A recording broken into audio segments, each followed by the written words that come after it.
Hello friends, ഞാൻ സുരേഷ് വരടിയാട്ടിൽ. ഞാൻ എൻ്റെ ലാസ്റ്റ് വീഡിയോസ് നിങ്ങൾ കണ്ടു കാണും. അതിൽ നമുക്ക് എത്ര കലോറി വേണം, അതുപോലെ തന്നെ കാർബോഹൈഡ്രേറ്റ്, പ്രോട്ടീൻ, ഇതിനെക്കുറിച്ച് ഞാനൊരു ലൈറ്റായിട്ട് പറഞ്ഞിരുന്നു നിങ്ങളുടെ അടുത്ത്. പിന്നെ ഞാൻ അതിന് ശേഷം നിങ്ങളുടെ കഴിഞ്ഞ വീഡിയോസിൽ എക്സസൈസ് കാണിച്ചിരുന്നു. അപ്പോൾ നമുക്ക് ശരിക്കും പറയാമെന്നുണ്ടെങ്കിൽ നമ്മൾ ഒരു ആവറേജ് ഒരു 70 kg ഉള്ള ഒരാൾക്ക് നമുക്ക് ഒരു ദിവസം ഒരു 55 മുതൽ 58 ഗ്രാം വരെ പ്രോട്ടീൻ്റെ ആവശ്യമുണ്ട്. അതാണ് അതിൻ്റെ ഒരു കണക്ക്. ശരിക്കും പ്രോട്ടീൻ്റെ ആവശ്യം എന്താണ്? നമ്മുടെ ശരീരത്തിൽ പ്രോട്ടീൻ്റെ ആവശ്യം എന്താണ്? പ്രോട്ടീൻ്റെ ആവശ്യം എന്ന് പറഞ്ഞാൽ നിങ്ങൾക്കറിയാം, നമ്മുടെ ശരീരത്തിൽ വൈറ്റ് ബ്ലഡ് സെൽസ്, അതുപോലെ തന്നെ റെഡ് ബ്ലഡ് സെൽസ് ഉണ്ട്.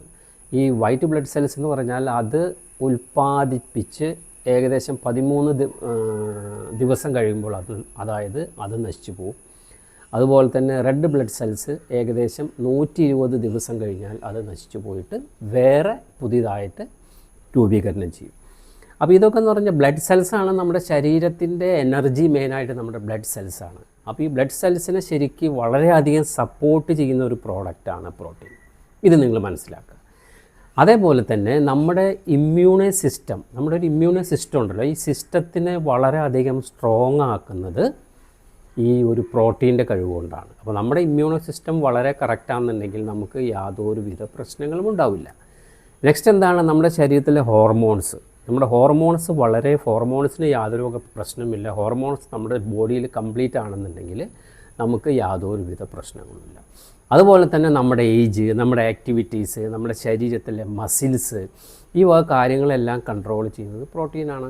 അപ്പോൾ നമുക്ക് പ്രോട്ടീൻ വളരെയധികം വേണം. ഇപ്പോൾ 55 മുതൽ 60 വരെ എന്ന് പറഞ്ഞാൽ നമുക്ക് അത്രയും പ്രോട്ടീൻ നമ്മുടെ ശരീരത്തിൽ ഒരു ദിവസം ചെല്ലണം. അപ്പോൾ എങ്ങനെയാണ് നമുക്ക് പ്രോട്ടീൻ ചെല്ലുക? അതിൻ്റേതായിട്ടുള്ള രീതിയിൽ ഭക്ഷണങ്ങൾ കഴിക്കണം. ഇതിലായിട്ട് മെയിനായിട്ട് പറയുന്നതെന്ന് വെച്ച് കഴിഞ്ഞാൽ, നമുക്ക് ഇപ്പോൾ നോൺ വെജിൽ നിങ്ങൾക്ക് ഇപ്പോൾ ചിക്കൻ ബ്രസ്റ്റ് ഉണ്ട്, അതുപോലെ തന്നെ എഗ്സ് ഉണ്ട്, അതുപോലെ തന്നെ റെഡ് മീറ്റ് ഉണ്ട്, ഫിഷ് ഉണ്ട്, അതായത് മട്ടനുണ്ട്. ഇതെല്ലാം നോൺ വെജാണ്. ഇതേപോലെ തന്നെ വെജ് എടുക്കും. നിങ്ങൾക്ക് പനീറുണ്ട്, rolled oats, multigrain oats, moong dal ഉണ്ട്, സോയ ഉണ്ട്, അതുപോലെ തന്നെ ചന ഫ്രൈ ഉണ്ട്, broccoli, sprouts, green peas, sweet corn, mushroom, chickpeas, അതായത് പലതരത്തിലുള്ള പയറുവർഗ്ഗ ഐറ്റംസ് ഉണ്ട്, ലെൻറ്റിൻസ് ഉണ്ട്. അപ്പോൾ ഈ വക സംഭവങ്ങളെല്ലാം എന്ന് വെച്ച് കഴിഞ്ഞാൽ വളരെ നല്ലൊരു പ്രോട്ടീനാണ്. അപ്പോൾ നമ്മൾ ഫുഡ് തിരഞ്ഞെടുക്കുമ്പോൾ ഇതുപോലെ നല്ല പ്രോട്ടീനായിട്ടുള്ള ഭക്ഷണങ്ങൾ തിരഞ്ഞെടുക്കുക. അത് നമ്മൾ ഉപയോഗിക്കാൻ നമ്മൾ ശ്രമിക്കുക. അപ്പോൾ നമുക്ക് അടുത്ത വീഡിയോ കാണാം. അതുവരെ ബൈ.